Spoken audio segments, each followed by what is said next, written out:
Not we yet. gotta wait. Oh, we are? We are? How long, though? 5 seconds. That's acceptable. Everything else before that. Nothing else matters now. Yeah. What journey first, dude? I mean, whatever one, man, you fucking... I'm cool with talking about whichever one. Well, life's full of journeys, and here today in the Pothead Cafe on the Very Good Podcast, we finally got Troy Foust Hey, guys. in the house. Hell yeah, guys, we got a new camera. Yeah, shouts out the potato chip sales. Hell yeah. Look at I that. think I'm going to be quiet, but that's fine. We're not really talking about me today. Talking about Troy. You just fucking hosted Funny Bone. Hell yeah, dude. Dude, we were so... Not going to lie, we had some FOMO. It's like, I'm going to be in Toledo right now. Right. And I get that same feeling, man. I love seeing like fellow comedians, fellow buddies. Yeah. Anytime they do something big, there's always like a really good party that's like, yeah, fuck yeah, good for you. And then there's that little tiny part that's like, what the fuck have I been doing?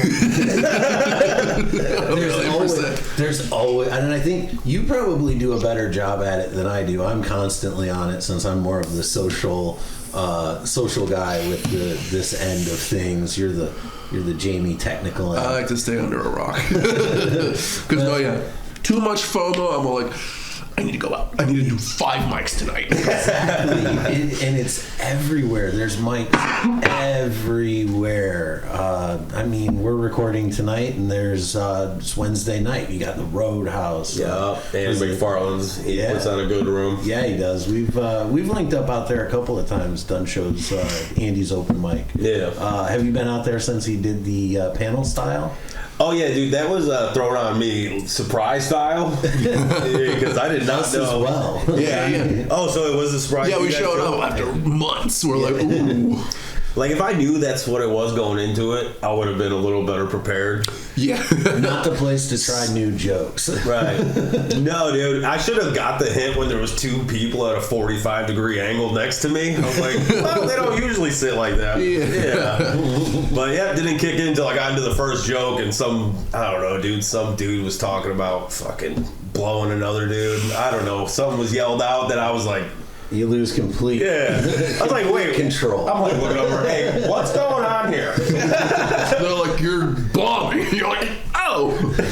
No, Oh, so like any other night. All right, sweet. So it was second like- time, a lot better. Yeah. So it was the heavy lifting. So I guess probably to tell the story properly, I would assume. Yeah. Let's start down the sobriety. Today, as the recording of this podcast marks what, 2 years Yeah, March 11th marks 2 years sobriety. if you care to divulge, you don't have to. Yeah, just alcohol, substances. Yeah, pretty much just down to my nicotine and caffeine. There you go. Yeah.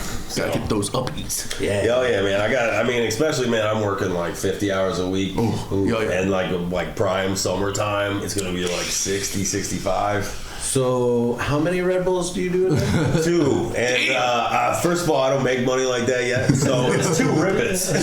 Yeah, man. I don't got that Red Bull money. I don't have any wings. I really got like a turtle shell. I just try to hide in there and keep safe. There's certain things that I demand high quality from, and energy drinks is one of them. Yeah. And so I treat myself to 2 Red Bulls a week. They're resting in my fridge at work, so... There you go. Just cocked and ready to go. Oh, locked and loaded when the coffee ain't enough. Oh yeah, man. Yeah. When I want to smell color. Yeah, smell color. Oh, I get that, dude. I smelled all kinds of stuff. So speaking of, talk about that. Talk about your wherever you want to start. If you want to start at the bottom and work up to sobriety, or if you want to just pick up at the sobriety, it's up to you. Oh, okay. I'm not gonna pry it out of you. Oh yeah, no, okay. I can say why it gradually went from like I didn't drink in high school. Okay, I guess I'll start there. So I didn't go to like high school parties with friends. No, dude. First of all, nobody did. That's why I didn't go to these parties. Nobody invited me to shit, dude. I drank at home, dude. I was alone. Yeah, no, that's what I'm saying. It eventually got there, but like, yeah, not being a part of those like social events. I went to 6 different middle schools. 4 or 5 different elementary schools. I only went to one high school. Was that military background? My dad was in the Marine Corps. Okay, so that tracks. Yeah, so I got, there's, altogether I have 6, I'm the oldest of 6 siblings. Wow. Yeah, so, yeah. And your age? No, I was the oldest. My brother, he was the second oldest, I lost my brother like 6 years ago to suicide. Oh, yeah. Sorry about that. Yeah. We have that in common, I lost my daughter, I know. About 18 months ago. So, yeah. It's 18 months ago? Yeah, it's been 18 months. Wow, I'm so sorry, man. Closing in, yeah. But, so yeah, man, the Comedy Circle Titans, Oh, yeah, man. We got bonding trauma. Oh, absolutely. Yeah, dude, that makes the best of friends. I honestly, if I talk to somebody and they seem like they're okay, I'm like, you're not for me. I'm going to need a little chaos background. Yeah. Maybe a mental disorder or two, but I'm going to need your something. duct tape and the 2x4 that's nailed, looking like it's a little rickety. Yeah, why are you smiling and look like you mean it? Like, I don't understand where you're finding this happiness here. Oh, the heavy repressed darkness. Yes. Yes, I can get with that. Let me peek around that corner. Yeah. You want to hang out in the dark and watch the same anime for 3 hours straight? Like, you're my friend. So, now we're talking. So Yes. There's about a 14-year gap, not to dox too much, B and I. But I'm an ageless robot with a butt. Come on. You don't look a day over 17. Come on. Where do you fall? How old are you? I just turned 36. 36. All right. Yeah, but every time I say it, it makes it real. Yeah, that's why I don't like talking about mine. Yeah, dude. Every time I'm saying it, I'm like, oh yeah, we are 36. Holy shit, dude. Yeah, it's probably gonna hurt to get off this stool after this podcast. My lord. Yeah, after throwing around the boxes all day, being a human high-low. Oh, I know. Actually, man, I kind of got a sweet gig. I'm a colleague coach. Okay. So I'm training guys on how to select, how to load. Well, not load. I just learned how to load myself. Yeah, but I'm the main goal is I'm trying to work to be a driver. But right now it's nice to see me in a company where I'm actually moving up, because I was at FedEx for 7 years doing the same job, same route. And there's no room for advancement. It's just contract owners. Their boys are probably the managers, and then they subcontract middle-aged white guys who send us out into the white neighborhoods. That's right. My uncle was racial profiling, man. My uncle was a driver for FedEx he retired from them and moved to Florida. So good on him. No, yeah, FedEx is good, man. It depends. You get into FedEx Express or FedEx Freight. Those are good companies.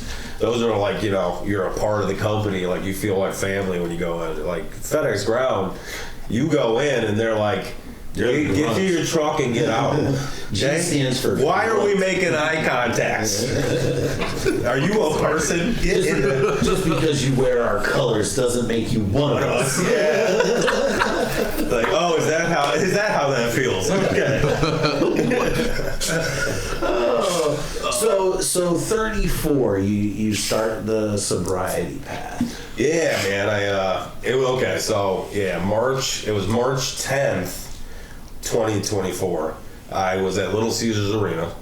I went out with my buddy Wesley. We got seats for Bill Burr.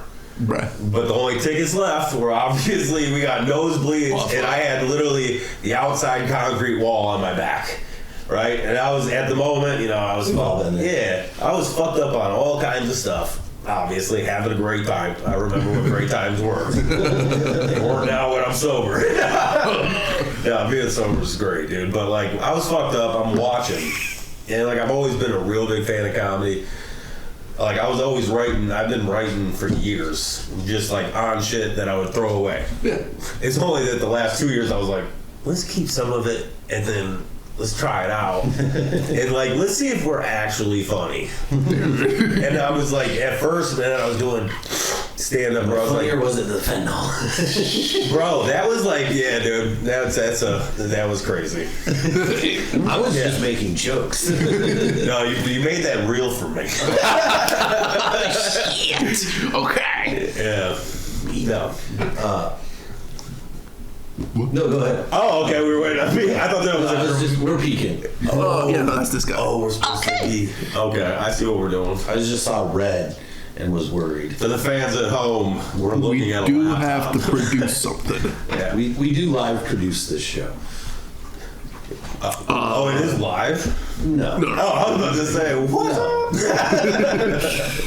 One of these days. Yeah, dude, that'd be cool. Yeah, We've got to hit the marks. Make sure you like, follow, and subscribe. Oh, you heard the man. But yeah, no, so yeah, I saw Bill Burr. I mean, in like years of thinking about it, no balls of doing it, right? And I got more jokes there, but I don't want to make it too real. He made a joke, man. I can't recall the joke, but I recall the reaction from the crowd. And it being an arena, it was almost watching like the waves in a pool, as you could tell when the joke was hitting different people from the distance. Yeah. And I was like, dude, I was fascinated. I was like, dude, one day I want to be able to do that, you know? Yeah. And I was like, well, that's kind of a big dream. I'm 34 and I'm a fucking alcoholic, and yeah, man, shit's been falling apart, you know? Because, like, yeah, I started drinking heavy after the Todd incident. So, you know, and like the people around me justified it for a while. And then it got to a point where it's like, come on, dude. Right. And, like, that's just how the world is. So, yeah, it took me a minute to catch up. But the day after I saw Bill Burr do that, I went home and I, like, called a bunch of people telling them, oh, today's the last day. Nobody answered. I left a lot of voicemails, right? Pushed everybody away. That's just the sad reality of the condition I was going through. But the very next day I started writing and keeping it and going over it, trying to think about like the delivery. The one thing I did not think about was timing. Because like I got up there and all of a sudden, dude, I was like fucking relapsing again. Just a million miles per minute, man. Just like spewing, word vomit. Time is real. Yeah, dude. Fucking, so I said like 2 whole pages of shit with no pauses, no time for like the crowd to take it. So you read a story. Yeah, I read a story. But then I made it a point to talk about my sobriety pretty much every time I go on stage. It's probably, I guess if somebody had to complain about me is like, yeah, the sobriety always gets brought up in my material. But for me, man, comedy saved me in a way that I get a real big dopamine high by the fact that I'm somewhere on a stage and there are people in the crowd, whether they wanted to be there or not, that can hear me, are showing me that they're listening, and I feel heard.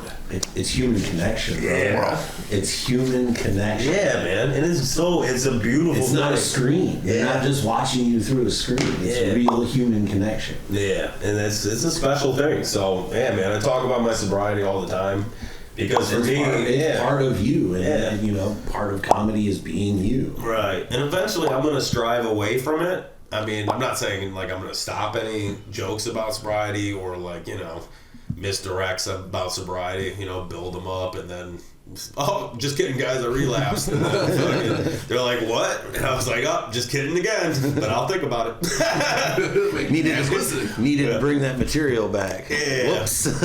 Yeah, but you know, I mean, my whole goal is like, I was like sober, start writing, then I started writing, and then I started doing Canton Brew Works. I think I only did Canton Brew Works for my first mic and only mic for like 3-4 months. Yeah. It was only every Friday I was like, let's go out, and then I had to convince myself to do it. And if I got like 1 or 2 good pops, I would drive home like, I'm the fucking man, dude.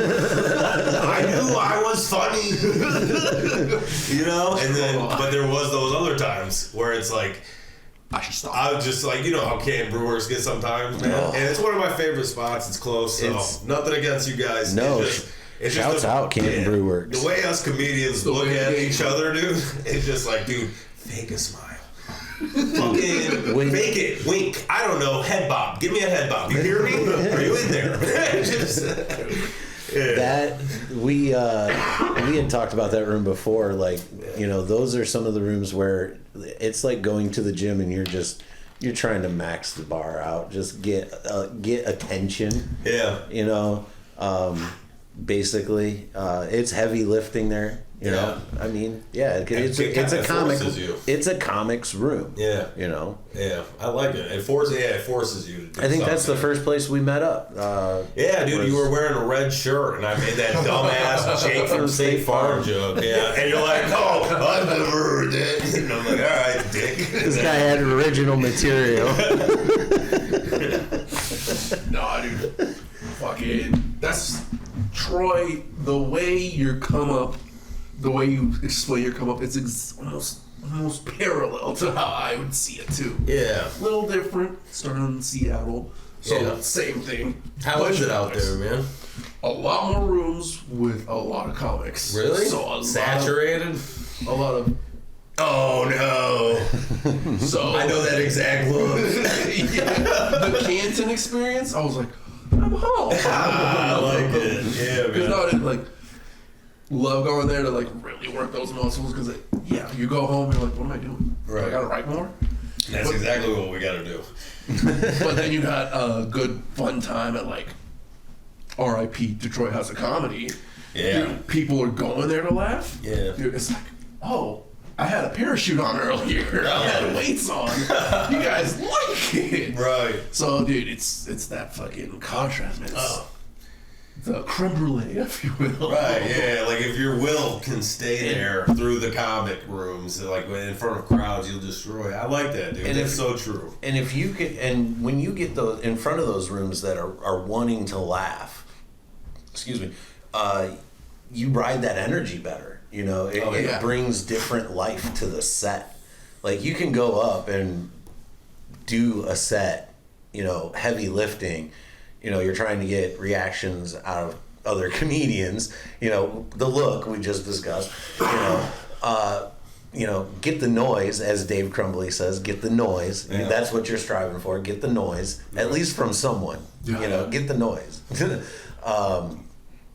Dylan's always good for the noise. You know, he loves it. Talking about Dylan Farr? Dylan Farr, dude, man. First of all, the first time I ever heard your laugh, Dylan, if you're watching this, I was like, oh, I'm crushing. And then I saw you laugh like that for everybody else, and I was heartbroken. I was like, wow. His laugh is consistent. No, I love Dylan, dude, and he's on his own sobriety journey. Man. Absolutely. That's why I brought him up to segue in. As far as like sobriety journey in comedy, do you find it difficult? And is there a tighter knit amongst the sobriety journey comedians? Oh, Two-parter. Okay, two-parter. It is not hard at all because I get to watch you clowns every once in a while drink too much, and I'm like, I did the right call, you know? No, I'm just playing, but yeah, no, it is crazy because like I never even went to bars like that when I was, you know, I was the drinker at home because it went from social gathering when you're younger and everybody doesn't have anything serious and you don't even realize you're in the highlight moment. So if you're fucking young adult life, and then all of a sudden, you know, it's dwindling down to like 4 or 5 close friends, but everybody in the group, we all hate one in particular. Yeah, but we don't tell them because we do like him. We put up with him, but like we know he's the next one. Like he's on his way out, you know. And then it gets down to like the last 2, and like that's like a hit or miss because then those 2 are either gonna be best friends forever, or you know everybody's just gonna go their separate ways and fucking. So yeah, man, I made that real for me. He's like, it's relatable. Yeah, and yeah, man. So then you go from that phase of drinking with that smaller group down to the last 2, and then then you're at home waiting for your kids to fall asleep, so you can drink and play Call of Duty. Wait, like that grown man. That's what I should have done. Waited. Come on, at least you wait. I just put a cozy on it. No, I looked right at it, and it looked right back at me, and it's like, we're not doing okay. Yeah. But it started talking back. Yeah, dude. Yeah, I was like, wait a minute, is that Ice Cube? No, yeah, so yeah, dude. And then I was like, that's a problem. But yeah, going out now, dude, I don't know, man. Like, I've made my goal work. Like, I've always been able to keep a job. So, like, my whole, like, I got responsibilities. You know, I have 3 kids. You know, I mean, they're about to be 13 and 11. My 2 oldest, April 20th, April 22nd. And my youngest is 8. So it's like, dude, everything I do is just like, I gotta make sure that mortgage is paid, make sure all the bills, the 19 streaming services, and I don't even know what 7, 8 of them are, you know? I'm like, why am I paying for this? My kids found out my passcode for my Apple Pay. So now I'm just getting up fucking Roblox out the ass. I'm like, you guys have more Roblox than I do Earthbucks, dude. Come on. Like, what do you mean? Yeah, sure. You're playing Dress to Impress my daughter. Oh yeah, your decked out character's winning every time. You know who's not winning in life right now, baby girl? Daddy. I gotta go back to work. That's 3 more hours. Yeah. I'm like, yeah, 3 more hours so you can win this imaginary game. But yeah, no, dude. Geez. So yeah, fucking the journey, man. I just have, and then doing comedy after like 10, 12 hour shifts. Like, I hope nobody ever takes offense by the fact that I dip out early, man. But like, yeah, I'll come a 12-hour day into like, I'll try to stay for at least an hour to like maybe 2 if I had an extra Red Bull or some shit. So I kind of have a personal checklist when it comes to that, leaving shows or whatnot. Yeah. If it's a show, I'm staying through the end. Oh, like a show? Yeah. If it's a mic, I stick around, mingle, you know. Yeah. And then if I'm up earlier, I'll dip. If I'm up later, you know. Yeah. I mean, that's just kind of the way I do it, you know. Especially, I'm not shy about that, you know. Especially trying to do double dipping, going to multiple mics. Yeah. Which shouts out Rachel. She's doing a Dave room in Waterville, the 3rd Street Cigar Bar. Oh yeah. And then she's hitting the Roadhouse. There you go. Oh, dude, she's a road dog now. Dude, she is all over the place. Oh yeah. No, she's doing big things. I mean, and honestly, that's kind of what you have to do. You do. You know what I mean? Like, I noticed that, like, when I went to Canada, I loved my shows in Canada. Oh, yeah. Anybody from Fogheads in Windsor, shout out. This guy was international yesterday. His first Canadian set. Yeah, man. You can walk to the end of the street and say hi if you want. Yeah, over there. Just shout across the river. Yeah, I'm just gonna start throwing shit at him. Let me tell you, dude, Pogs was great, but I got done with my set, right? I go outside. This group of comedians are all vaping. There's like a 5'2" homeless guy in a red trench coat, right? And he's out there, and he got 3 teeth, and I'm pretty sure he was just sucking on one between his lips. I didn't know if it was on the way out or whatever. I come out, I had just my vape in hand, and he goes, "Don't throw anything on the ground." I go, "Yes, sir." And then he goes, "Give me a second." He took 3 steps back between 2 parallel parked cars and just took a shit. Then he got back up and then walked back into the circle of comedians like, that was okay? That we didn't just make eye contact on the process? The fact that you guys locked eyes and you watch. Oh, yeah, dude. Oh, I mean, dude, it's just like, I don't know, watching the dog speak for the first time, dude. You're seeing some shit that you were like, I was excited to come do my first Canada show, you know? Like, I didn't know I'd get a 2 first time experiences. You know what I mean? Fucking, I gotta watch this band shit on a road, and I get to do a set in fucking Canada. I was like, win-win, dude. Jeez. Fucking win-win. I like that they're snazzy. It's a red trench coat. Oh, yeah, dude. I mean, it was beat up. Oh. Dude, you want Troy to remember you? Wear red. Yeah. I'm like a bull, dude. He remembers my red shirt. Just keep that in mind, public viewers. So, second part of that was, is there like a tighter knit group? Like, do you guys... Do I have a group? Like, talk more, like, with the sober comedians, like, outside of comedy? Is there, like, like any sort of, like, support system or anything? No? This is the comedy. Yeah, dude. I mean, I know everybody has their own journey or whatever in there. No, I don't have a group. Like, yeah, dude, nobody is, like, fucking... This right here is probably the most intimate thing I've done with 2 other men. Well, let's turn the... Yeah, one light's already out, dude. Let's hit the other 2. Let's get this shit going. Let's turn the dim lights on. Let's go. Yeah, dude.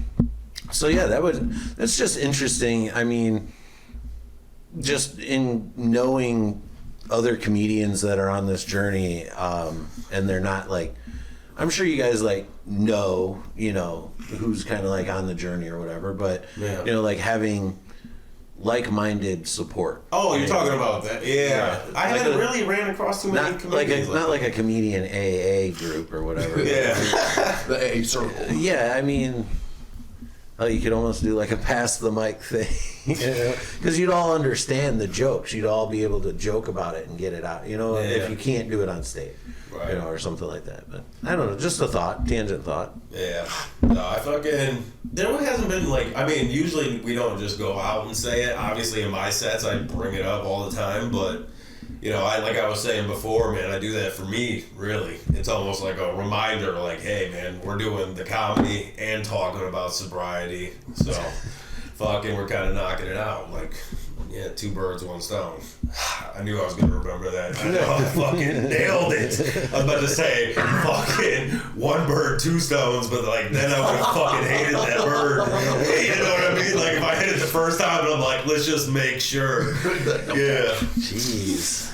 Dude, we went from intimate to violence. Oh, dude, that's like 0 to 60. Dude, 2.2. Too seriously. Come on. Yeah, no, but yeah, it's interesting to see how the comedy fraternity kind of just coagulates to its own corners. Everybody just kind of meshes with who they're going to mesh eventually. Not so much of a.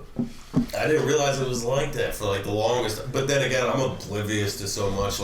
Because maybe I used to dip out of rooms all the time early. I never caught none of that. I never caught none of the drama. I never was there long enough to talk about or hear drama, so I was never brought into drama. Yeah. So but I always click. You guys have been some of the only guys. I mean, not only guys. There's some of you watching are like, what about me? Nah, I'm just kidding. Nobody gives a shit. But to talk with, get Listen, to know a 6 little people bit. watch this every week. Dude, first of all, if you got the same 6 every week, that's still a win, dude. That's a win, bro. We'll have to check with the stats guy. Oh, we got a partner. We needed 8 viewers. we bought the camera, so there you go, dude. Someone had to go, and I like B. So you mentioned going to Canton. Canton was your first mic. Your first mic, but did you go and watch first? No. Or did you just went up, and not only did I go and just go up, and then actually I never went and then didn't go up. I just never went because I didn't have the balls to go. Yeah. Guys, can I be honest right now in this moment? I crossed my legs too hard, and my thigh just cramped, and I was like, I'm going to be real discreet, but it got to the point where it hurt so bad I had to mention it, because I'm about to sprawl this leg out. Holy shit, dude, that was deep. Dude, thigh cramp? Yeah. Dude. Always comes up when you least expect. Dude, have you ever had the calf cramp? And then your toes point, you know what I'm saying? No, we're not doing that. Welcome to 3 old guys talking about our pains. No, but so I went to the Canton Brew Works mic because I had I went to Mark Ridley's. I saw, what's his name, man? Dave something. He was a firefighter. He does comedy now. Oh man, I was gonna give him a shout out. Dave Dyer? Yeah, Dave Dyer. And guess who his opener was? It was Kevin Witzkel. Okay, yeah, I've done shows with Kevin, yeah. Yeah, is it Kevin? No, Ken. See, Witzkel. Ken. Yeah. I remembered that. I'm diabetic, and I'm drinking a Mountain Dew. You were believable because you had me calling him Kevin. Right. It's the charisma. But I saw them. I had a great time, and then I was like, all right. I talked to the bartender. He gave me a list of open mics, and the first one I picked was Canton. And it showed the days that they do it. So it was in alphabetical order. So I show up.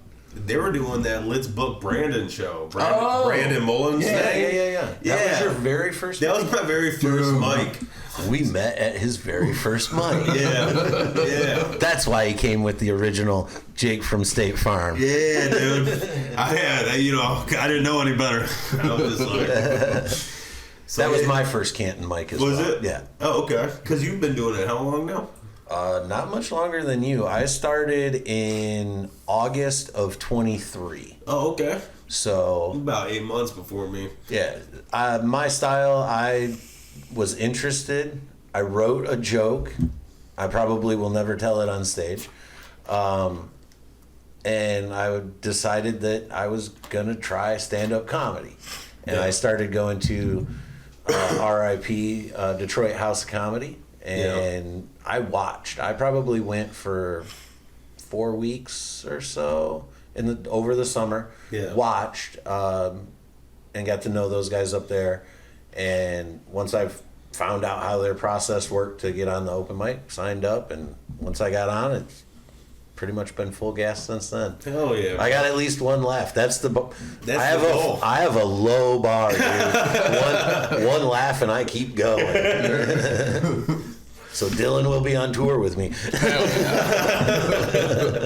You're just gonna have a plant out in the audience.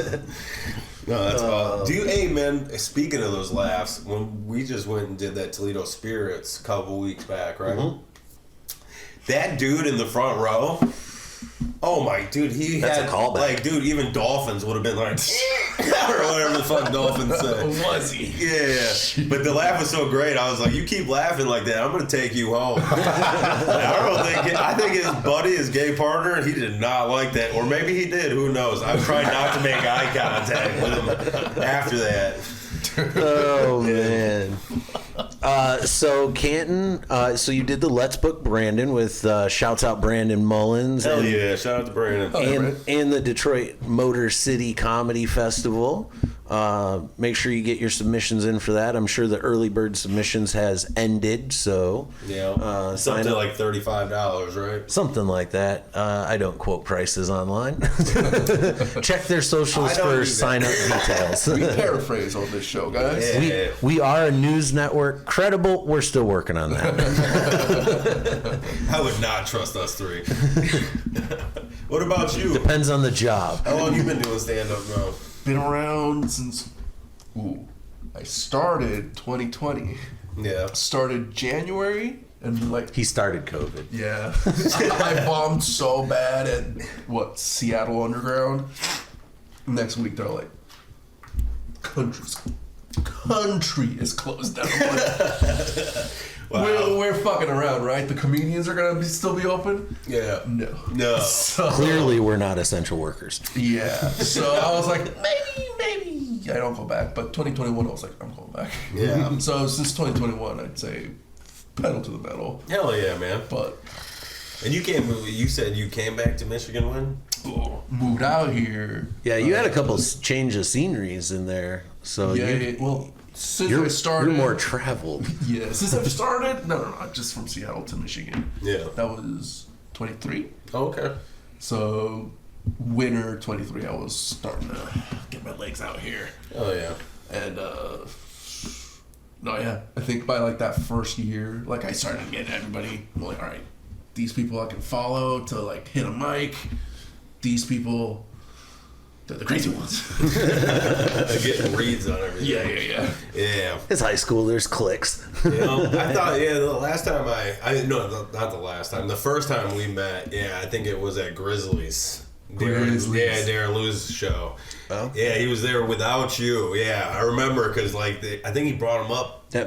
Saying something about California. I don't know what he was saying.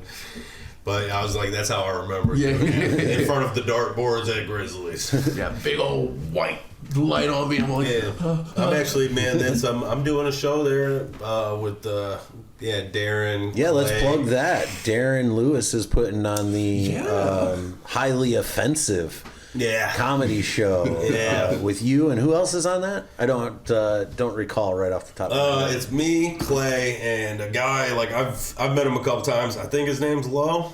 Oh yeah. You guys know what I'm talking about? Yeah. Yeah, so they're bringing 3 comedians on. They're allegedly getting us very high, and then allegedly, allegedly, and then you go on stage, you perform, and then you take a judge panelist spot afterwards. But they want to see how you function underneath those pressures, and they send out like a topic like a week ahead of time, and you're supposed to write a set based off that. Gotcha. So I can't drop what the topic is, but that's all right. This drops on Monday, so cool. So you'll have already done the show, it's right? March 19th. Oh no, this is shouts out March 19th. I thought it was their Sunday show. Nope. Okay, go ahead, man. Yeah, so March you plug 19th. It up. You're on the show. So it's on Thursday, and then I'll also that same night be doing Toledo Spirits. So I'll do Toledo Spirits at what is that one at 7? Or no, that one's at 8. That's at 8. Yeah, and then the Highly Offensive's at 10. So I'm gonna have to talk to Dave. Late night show. Oh yeah, dude. And since it's on like a Thursday, I don't work Fridays. Friday, Saturday I got off. I just work the other 5. Oh, nice. Yeah. So that's perfect too. Like when I get booked on shows, I'm like, oh, what day is Friday, Saturday? Perfect.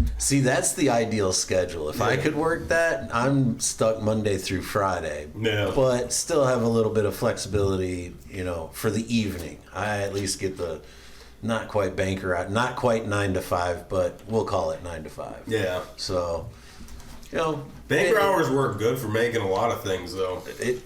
It does. Yeah, because I was gonna say, man, banker hours 9 to 5. Even if you got like a nice hour drive, you got plenty of time to like go home, shower, shave.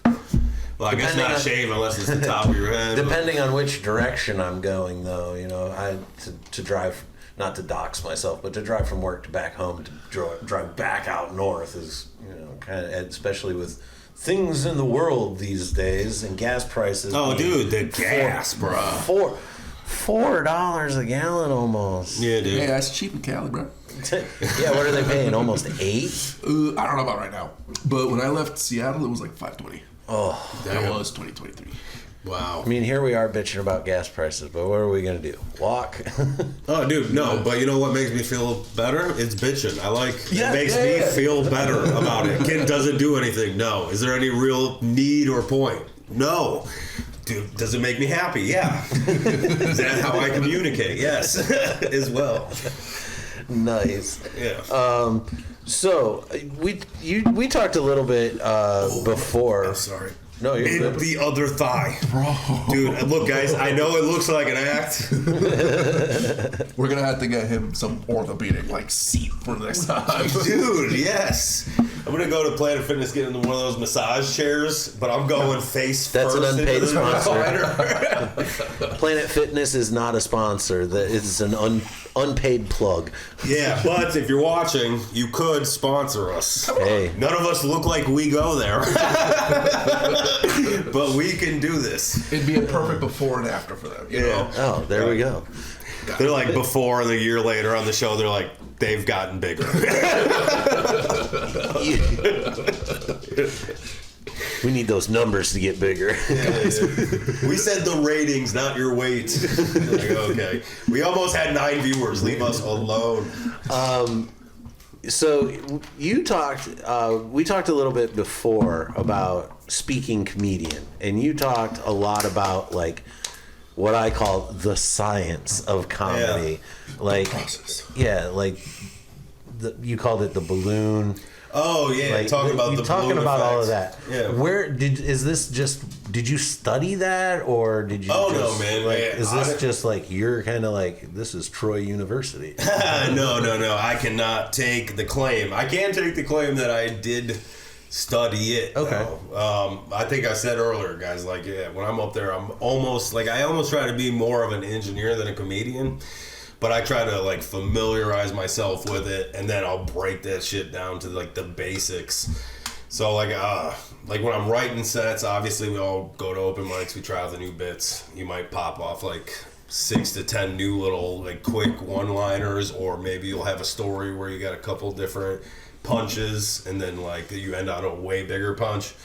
But how I was talking about it before is a lot of people got stage fright. So I talk about the 3 focal points, which is just looking for somebody that's close looking for somebody in a different area that's kind of like medium away and then long away. So your eyes are always shifting and elevating and going down. So declining. I don't know why I was like going down. I'm like, I'm not going to try to say it and sound stupid. So that way you're not making that intimate eye contact like you're doing a one-man show to a front row. Right. Only. I mean, I guess, whoever can do crowd work like that, like hats off to them. I don't judge anybody's style of comedy. Yeah. Do you try to work in crowd work? I've done bits where like it wasn't intended. Right. But like something happened to where like it would have been worse not to address it. Yes. Yes, you know what I mean? Like even if you don't know how to handle it, you gotta confront it. Right. Yeah. That whole bitch. Yeah. There's always you're gonna have those moments where you actually have to engage, or it's just right. sucking the air out of the room anyway. Kind of so like when I came out to your South Lion show, man. Like I did a lot of I've never been out to South Lion, so I researched that city. I looked for one of the craziest facts, or at least what popped out to be craziest to me, which was that Witch's Hat Museum. I wrote a whole fucking 3 minutes about that Witch's Hat Museum, and then when I was writing it, like I guess this is back into the process of writing. When I was writing about that, I already knew that I still wanted to bring out my good material, so now I'm like, all right, so I did research on the city. I can imagine not every comedian going has done that, or even if one has, so maybe that'll be unique. Then I break off into it. Then I learned about other things. So when that woman interrupted me saying, "Oh, we live close to hell," I'm like, "Ma'am, I live in hell every day in my head." You know what I mean? Like I knew hell was nearby, and I knew somebody would bring it up, right? Yeah. So I'm doing this, and that's just to like I'm a stranger coming to the Moose Lodge in front of a crowd that probably knows my grandparents. You know what I mean? You fit the bill. Yeah. I mean, if you walked up and went, "Oh, I left my card at home," they probably wouldn't second guess that. No. That's true.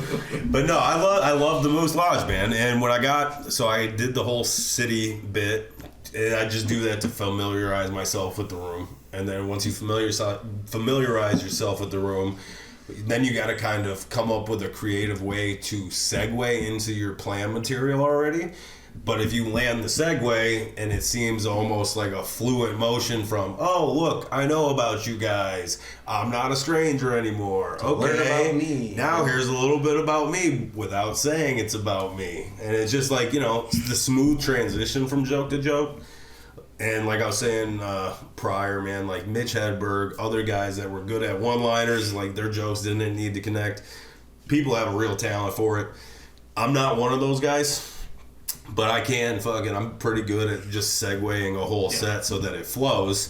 And I almost have it set up to the point of like, we all get forgetful on stage. Something could throw you off. I was at Supernatural on Monday, and there was like a 7-year-old Latina baby there. And I think you told me this story. Yeah, dude. And the baby killed. The baby killed, bro. The baby killed. The baby was the best part of this show. Yeah, and you know what's the best part, man? As a grandparent with a young baby grandchild, I can tell you babies win every room. Right.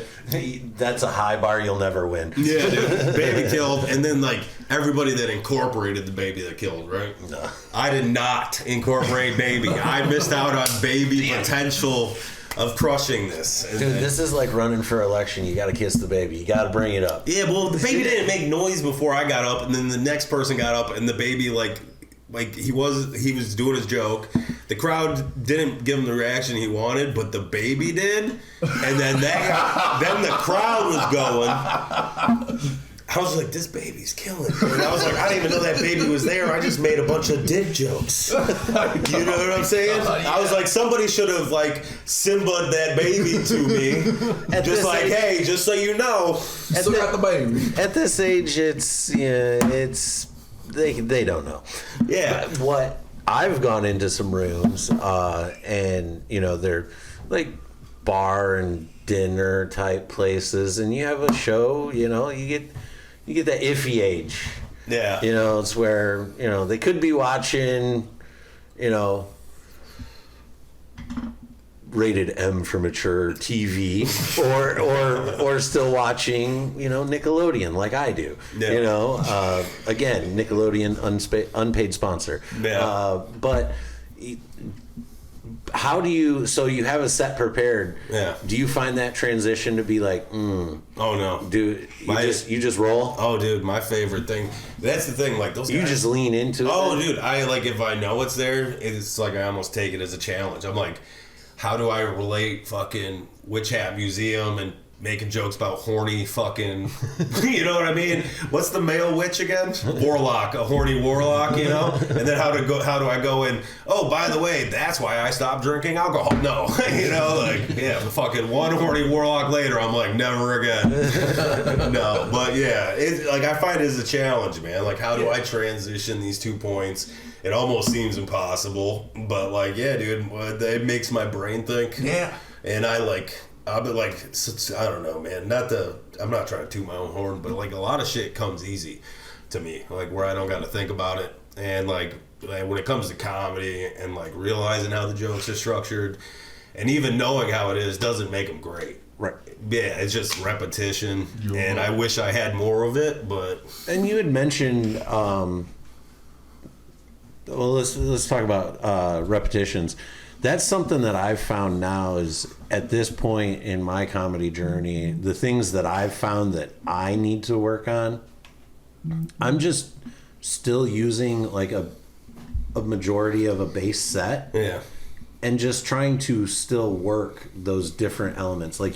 That's where I wanted to transition to, was talking about you talk about when you're on stage, you're an engineer. Oh, yeah. Is that just your brain style that you just see and you can plug and place it? Is that kind of so? Yeah, is that your background? I know. Yeah, I know you're a human forklift now, but right now I'm just used for my body, which I wish my wife would say that. Well, anybody married knows better. Okay, I am used for my body, but it's for chores, the lawn. No, but man, no. When I get on stage, it's you try to get the room hyped, and then you your amount of energy when you come into a room depends on the room. Don't be going into a bar where half of them are there to eat, half of them are there to drink and not kill themselves. And brother, scream. I miss you. Brother, I miss you.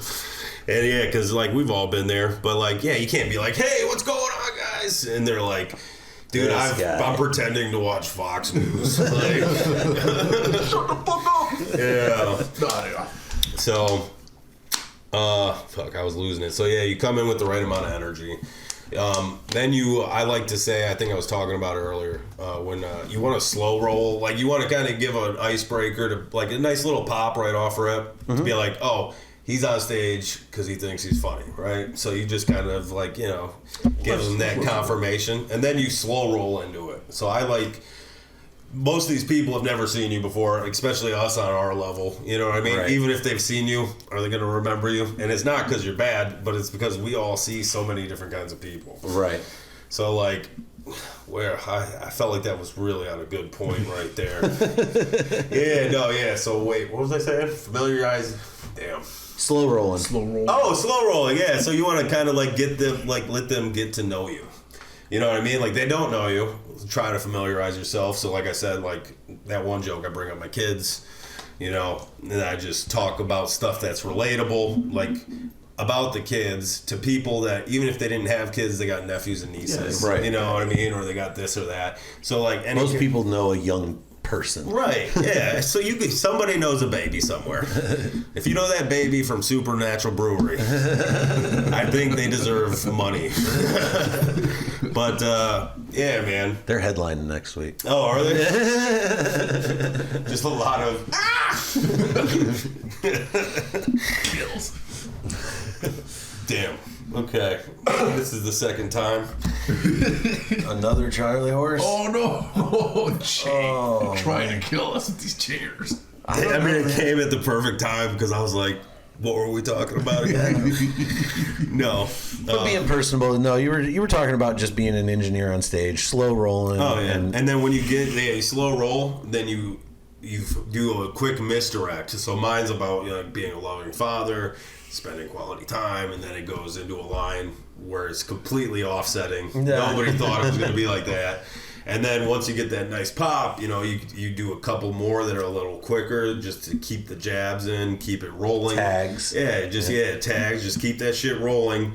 And then you use that roll. That's comedy lingo. Yeah. You use that rolling of laughter to go into a transition. They're already laughing. You're talking. They're half hearing you, so you're using that time frame to kind of transition to the new joke so that they don't know that you just took them there. They just know that they're there. Right. Yeah. And then once you got them there, and you can do that like in the first 2-3 minutes. Like, you got it locked down for however long. Yeah, then you're leading them by the hand. Yeah, Let's go on this path. You're like, here's my pocket.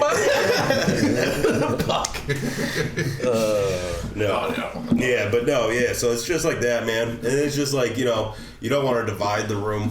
Or you do. Because I've learned that you can, like, I guess I'll say it. It's not like a secret. Like when I did like Toledo Funny Bone, We were gonna bring that up. Yeah, I did that. We Hosted what a total of 7 shows there now. Yeah, Wow. 7 shows, man. I did. That's big time comedy shit. Yeah, my mind was fucking blown. I had For real. Because I have Friday, Saturdays off, right? I took that schedule. It took me 8 months to get that schedule. And I only got it for my future self if I ever got booked on shows. And for fucking like 6 more months, I was like, should have took an easier shift. I did not need these days off. And then I was sitting on my couch. My wife, for some reason, had the day off.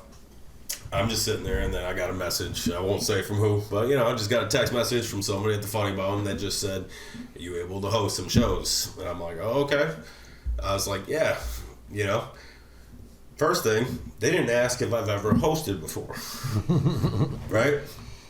I have. But when you get an opportunity handed to you, You don't say no. you take that opportunity. You think I'm about to say no, call me back when I have? Sorry, this is such a great opportunity. I hate to inform you. I have no idea. Bro, I would have called out of work. Bro, I would have quit work.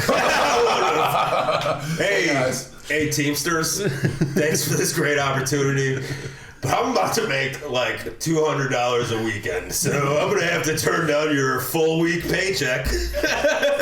I'm starting out.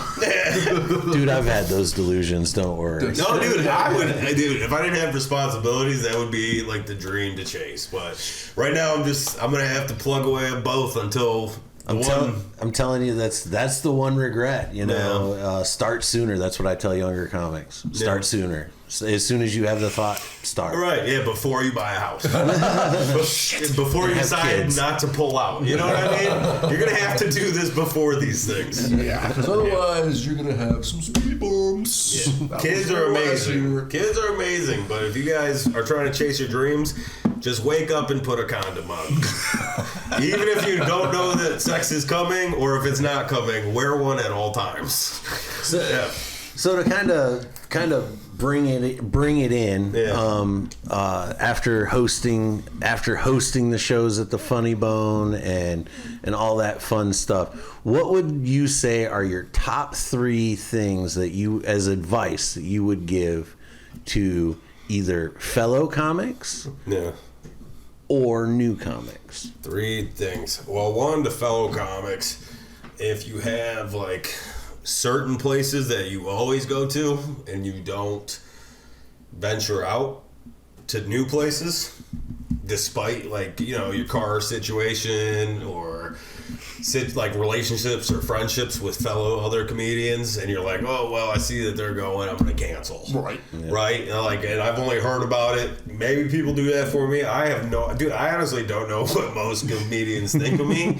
It's because I don't think highly of myself, so it's like, what am I? Right. Yeah, like there's a low bar set here, bro. Yeah. Some people are like, oh yeah, Troy, he's knocking it out of the park, accomplishing it, and I guess in some ways it is, but to me, I should have already been doing this. For Yeah, So like We all feel that as comedians. We all got to play catch up. We're all feeling that, you know. Right, that. But I'm talking about like in general, getting my life together. Mm-hmm. You know what I mean? I should have been doing that a while ago. Like I should have gave a shit. But now, then I started giving a shit, and I was like, oh yeah, this is why I was drinking. These feelings are bullshit. Dude. Yeah, dude, now I'll be just sober at home, and like everybody's sleeping, you know? Like me, I have problems sleeping at night. So I'll just be up late at night, and then I'm writing jokes, and then I realize I'm talking out loud. And nobody's around. One time my daughter was, though, she was all the lights off, dark hallway, just like the ambiance of the TV on my face. I'm talking out loud because that's how I remember things better, like out loud. Like I got tons of shit in my head. I try to say the shit out loud that matters. I like look over at my, at the time, 7-year-old daughter, just eyes wide open, but I was pretty sure she was still sleeping. Head tilted one way. Oh, just boy. Around the corner of the hallway. Got a number for a good And all I heard was, Daddy. I'm like, dude, babe, let's go to bed. Yeah, just sleepwalking in on my insanity, you know what I mean? Yeah, dude.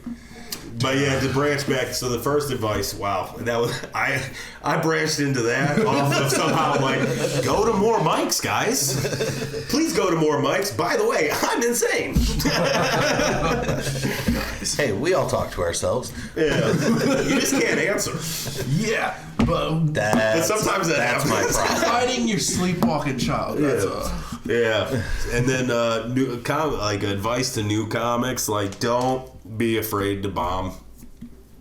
Don't be afraid to bomb. Don't go into an open mic or room and you had some grand thoughts of it going to be packed and that you were going to be one of those crazy lucky few who got on stage and just boom, nailed it. Whether it was with like awkwardness or greatness or however you are as you and you kill it. Either way, man, just keep going. Bomb. My advice to new people is bomb. Go out and bomb. Go out and have comics look at you like you should quit. This guy's doing comedy? Yeah. When they tell you to quit comedy, keep going back. Keep going back. And guess what? Eventually, they will fucking crack, dude. So are you a sports ball guy?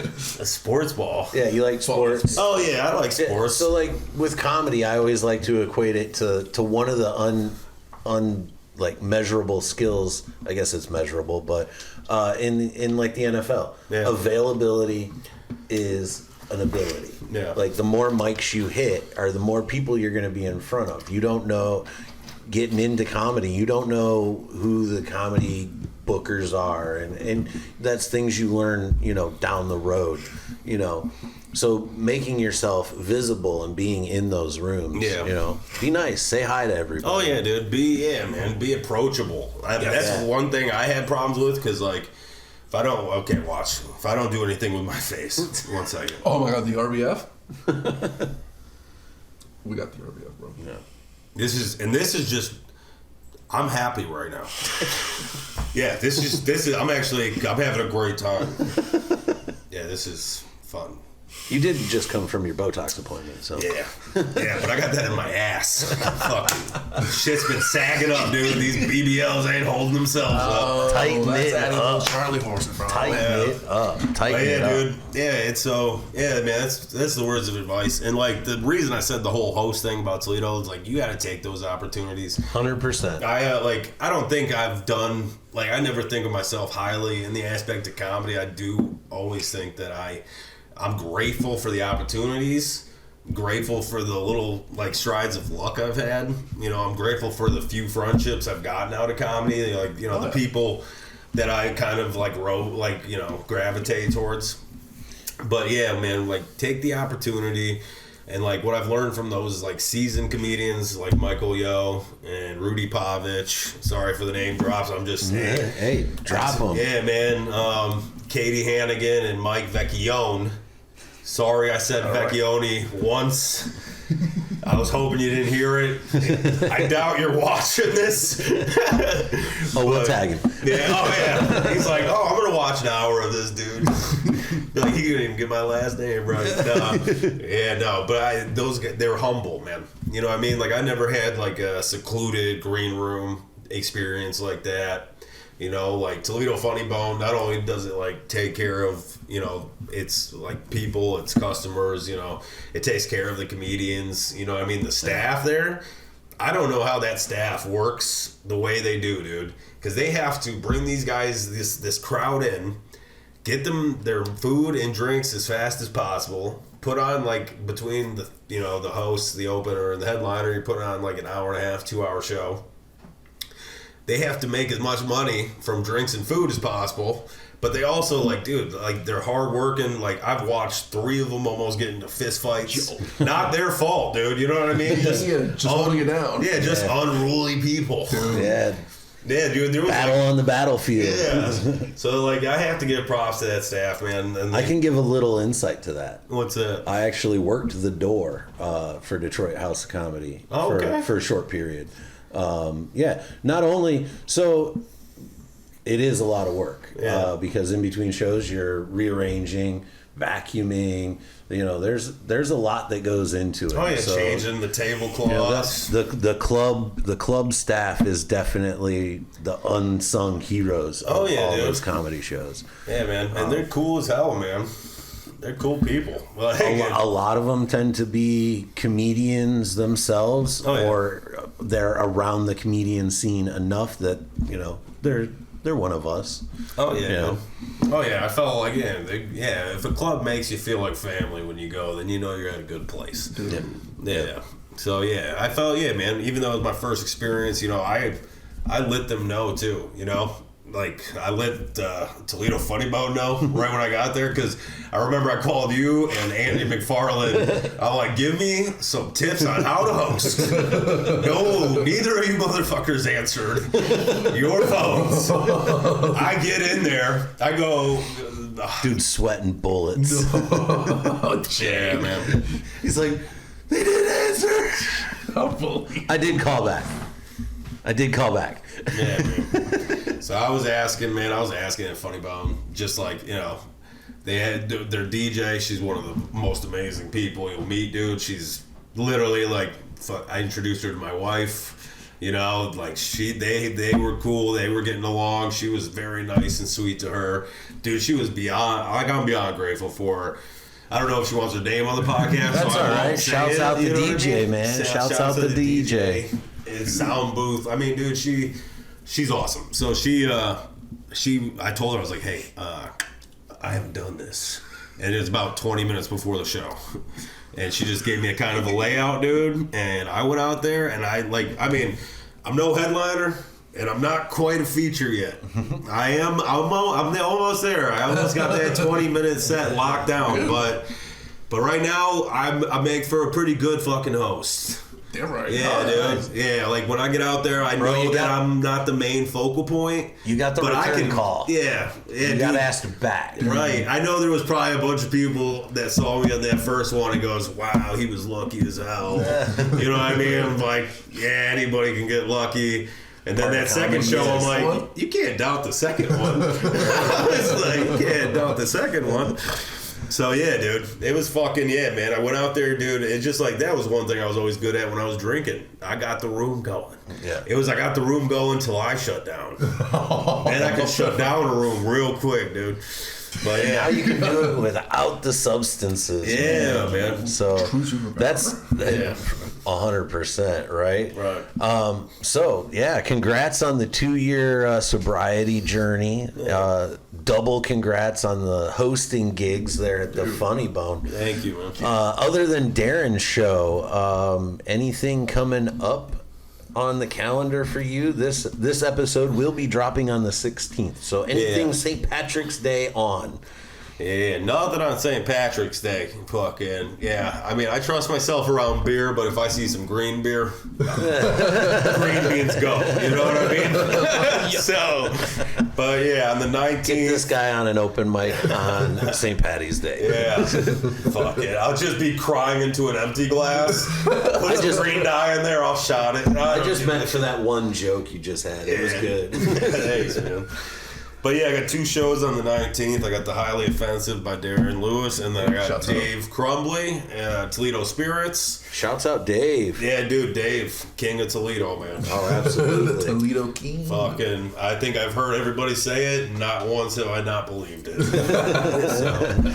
Anything far in the future that you're looking forward to? Any other big shows you got lined up? I mean, I am going back to Canada on the 31st. Ooh, okay. Right? So hopefully that homeless dude is not there. Take toilet paper. Man. Give him toilet paper. Yeah, dude. Oh, he goes to squat. I'm like, hey, I remember you. Hey, let me bring this over the border. No, but yeah, that one's on the 31st, and then doing that open mic back at Funny Bone on the 23rd. They want me to bring out like 5-6 people, so if you guys are watching this, come support me. I would appreciate that. Shouts out. We may have to make some road trip plans. Do a very good on the road episode, maybe. So, like I said, totally wanted to just show up and be like, dude, fucking what's up? Oh, yeah, man. Like you said, seeing someone you know from the scene, like, do good shit, it's like, I gotta try to come out and see. Yeah, so man. next time? For sure, dude. Yeah, I would love it, dude. Yeah, would love it, man. Fucking, I don't know what else is in store for the future, man. I haven't applied to be on any shows for April yet, besides the Funny Bone. But yeah, man. If you guys are watching this, have you applied for any festivals at all? I applied for that Traverse City Festival. Did you get your denial letter? Oh, dude, I got it weeks ago. Yeah, I know they've announced all the lineup. Oh, and like their lineup's great. Yeah, they got a great lineup. It makes sense why I wasn't on it, but I could have been at the bottom. You know what I mean? In tiny right. print. I would have done it for absolutely free and stayed in my car. You guys missed out on a lot of lodging expenses. So, just a quick question, because this popped in my head, but do you have like other festivals in mind? Like, I was thinking about the Detroit one, but I don't know, man. I haven't really done a lot of things in Detroit. You find that weird, like our home market. Yeah. I mean, we essentially like brand ourselves as Detroit comedians, right? So really only hit the burbs, right? It's more like Detroit adjacent. Right? No, yeah, dude. I'm like right outside of. I don't even know if Westland. Yeah, technically Metro Detroit. Technically just Metro Westland. Yeah, I'm just on the outside of Westland.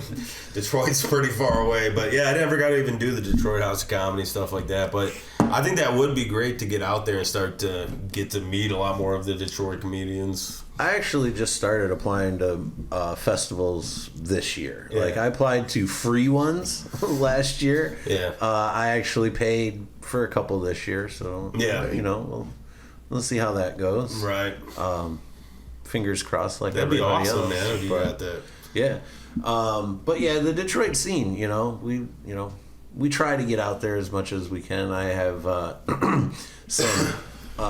Jake's got a little bit of an issue. I got some documentation to take care of before I venture into the Detroit proper. Yeah, gotcha. A lot more hush hush. Allegedly. They don't like where I park, apparently, and those started to pile up. Oh damn! So wait, something about a koi or two. I don't know. The Detroit scene. It's not you. It's me. It really is me. Oh, but anything else you wanna finish up, wrap up? Any special shouts outs? Shout outs. No, I don't really have any special shout outs. All I gotta say, man, is everybody just be kinder to each other. That's all I gotta say, man. You know what I mean? Like, you don't know what somebody's going through. You don't know where they're at in their journey. You don't know who will get the next lucky break. Right. And then, everything's a variable, so... Yeah, man, just be nice to each other. Stay fluid. Yeah, man. That's what I like to say. Stay fluid. Choose a friendly decision.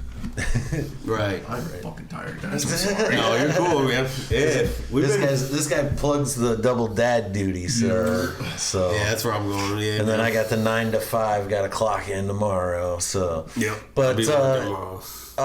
to just wrap it up, man, we appreciate you making the trip to the Pothead Cafe. We didn't have coffee as it was a late night recording. But really appreciate you coming out, sharing, like we said. Thanks for having Love me, having you guys. on again. It's been a minute since we had you on. So Yeah, no, yeah. Dude. great to have you on with the stories. Hell yeah, man. I actually had shit to talk about. No, Opportunity to let it breathe.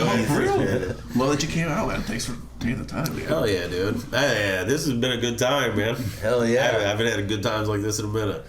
Yeah, I got some Kleenex. I was saving them for something else later, but we can use them for tears now. As long as it's before and not after.